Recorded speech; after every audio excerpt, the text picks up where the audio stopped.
Yo, what's up, magandang hapon. Nakita niyo ba itong feature sa ating tagiliran? Siya po si Jessica ngayon ang viral dito sa Facebook, no? Na isa siyang trainer ng dolphin. Pero hindi inaakala ng lahat, ang isang dolphin pala na alaga ni Jessica. Siya rin pala ang pumatay kay Jessica.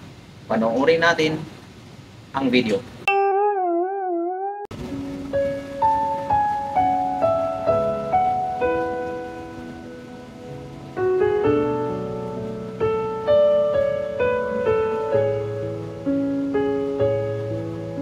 Yes, no? So, ano pala? Kaya pala siya kinagat ng sarili niyang alaga na dolphin o kaya pala siya na kain.